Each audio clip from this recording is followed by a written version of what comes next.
Halo guys, sarapan pagi sambal tomat, siangnya makan sop iga. Yuk kawan tetap semangat bersama kami kelompok 3. Halo, perkenalkan nama saya Rizky Pratama Harinandar. Halo, saya Eriza Rahma Fadila. Halo, nama saya Linda Nurdiana. Halo, nama saya Salsabila Firdaus. Halo, saya Divani.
Halo, saya Lina. Di sini saya akan menyampaikan terkait korupsi di Indonesia. Seberapa banyak sih kasusnya? Sejarawan Ong Hokam menyebutkan bahwa korupsi terjadi karena adanya fenomena di mana seorang pejabat negara atau pejabat pemerintahan mulai melakukan penyalahgunaan wewenangnya untuk kepentingan dirinya dan juga kelompok. Syed Hussein Alatas mendefinisikan korupsi dari sudut pandang sosiologis, yakni sebagai subordinasi kepentingan umum di bawah kepentingan pribadi yang mencangkup pelanggaran, baik pelanggaran norma, tugas, dan kesejahteraan umum yang dilakukan dengan kerahasiaan, pengkhianatan, dan kemasabodohan dengan akibat yang diderita oleh rakyat. David Jensen mengatakan bahwa semua tindakan korupsi dapat dilihat menjadi suatu tindakan yang terstruktur, serta melibatkan lebih dari satu orang. Jadi, ciri kejahatan korupsi biasanya dilakukan dengan bantuan kelompok dan tidak mungkin hanya satu orang saja. Data penindakan kasus korupsi di Indonesia dikutip dari tempo.co. Jika melihat dari grafik tersebut, maka kasus korupsi paling tinggi itu pada tahun 2017 dengan jumlah kasus sebesar 266 dan terendah pada tahun 2019 dengan jumlah kasus sebesar 122. Nah, meskipun grafik ini menunjukkan adanya tinggi rendah dari jumlah kasus korupsi, akan tetapi tindakan korupsi tersebut tetaplah merugikan negara dan rakyat, walau kasusnya menurun sekalipun.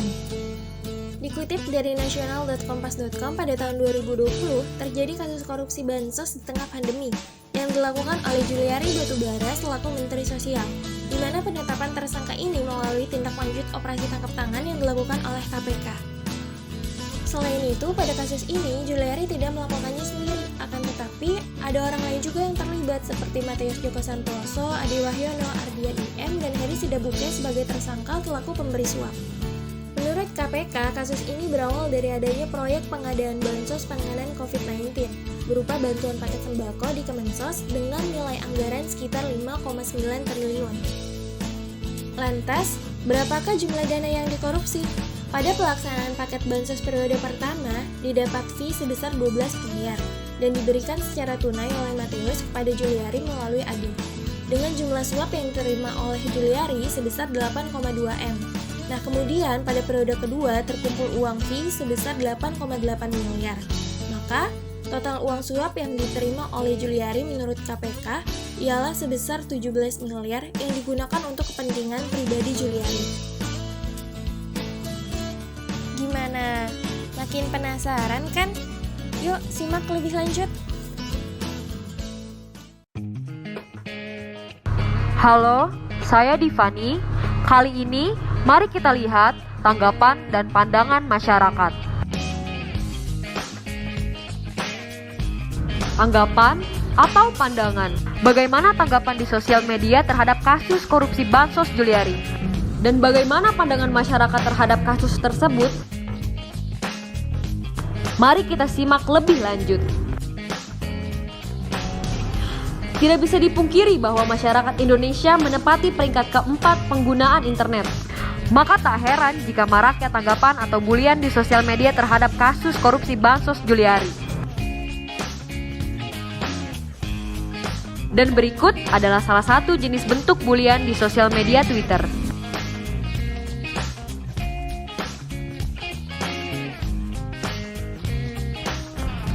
Bahkan lembaga swadaya masyarakat MAKI pun turut memberikan tanggapan agar KPK segera menyelesaikan penyelidikan sesuai pasal 2 dan pasal 3 Undang-Undang Pemberantasan Korupsi yang sedang berlaku.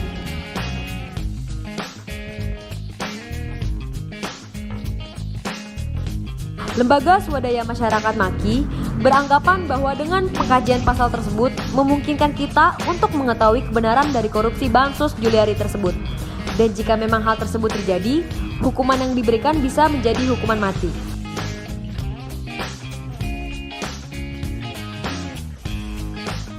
Dari kejadian ini, bisa kita lihat bahwa rasa solidaritas dari masyarakat Indonesia sangatlah tinggi. Masyarakat memiliki reaksi yang sama dalam menanggapi kasus ini, dengan mengungkapkan rasa kekecewaannya melalui media sosial.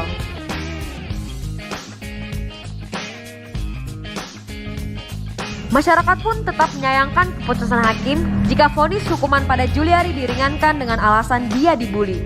Karena bagi masyarakat, Juliari pantas menerima cacian dan makian tersebut karena dia tidak memiliki rasa peri kemanusiaan dengan melakukan korupsi pada masa pandemi COVID-19 seperti pada saat ini. Halo, saya Eriza. Materi selanjutnya akan dipaparkan oleh saya. Selanjutnya terkait vonis hukuman yang diterima terdakwa dan analisis sosiologi hukum. Nah, apa saja sih hukuman yang pantas diberikan untuk Juliari? Nah, inilah hukuman-hukuman yang akan diberikan kepada Juliari. Dilansir dari nasional.kompas.com, ternyata vonis hukuman yang diberikan pengadilan tipikor itu sebesar 12 tahun penjara dan denda sebesar 500 juta oleh majelis hakim. Majelis hakim menilai bahwa Juliari terbukti melanggar pasal 12A Undang-Undang RI Nomor 31 Tahun 1999 tentang pemberantasan tindak pidana korupsi, sebagaimana diubah dalam Undang-Undang RI Nomor 20 Tahun 2001. Selain hukuman pidana, hakim juga menjatuhkan hukuman tambahan untuk membayar uang pengganti sebesar 14,59 M. Jika Juliari tidak bisa menggantikan uang tersebut, maka hukumannya akan digantikan dengan dipenjara selama 2 tahun. Selanjutnya, hak politik yang dimiliki Juliari pun akan dicabut oleh hakim selama 4 tahun. Wah, ternyata banyak sekali ya hukuman yang akan didapatkannya.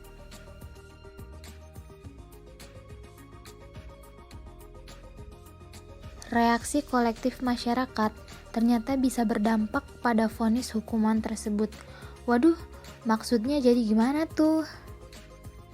Reaksi kolektif itu berarti secara bersama-sama masyarakatnya kompak untuk menghina, memaki, dan membuli. Beliau melakukan perbuatannya itu pada masa krisis pandemi COVID-19. Dan dari komentar masyarakatnya membuat vonis hukuman itu menjadi lebih ringan. Karena beliau tuh sebelumnya belum pernah dijatuhi pidana.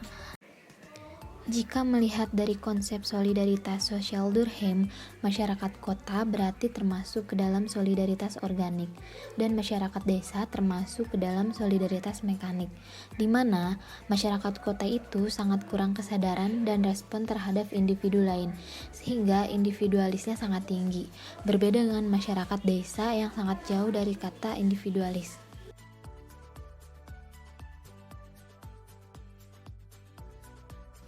Namun, dengan adanya fakta sosial terhadap kondisi keadaan pandemi saat ini, maka menimbulkan perubahan pola hidup masyarakat kota, sehingga mereka jarang berinteraksi dan adanya batasan untuk kegiatan di luar.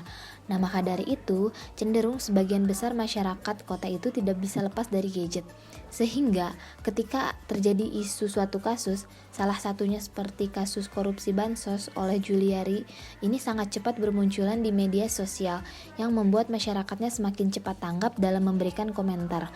Bahkan bentuk komentar terhadap isu di sosial media kini tidak hanya dilakukan oleh masyarakat kota saja, akan tetapi masyarakat desa yang memiliki sosial media juga bisa turut serta berkomentar pada kasus korupsi tersebut, di mana mereka ikut serta membuli Juliari melalui platform media sosial.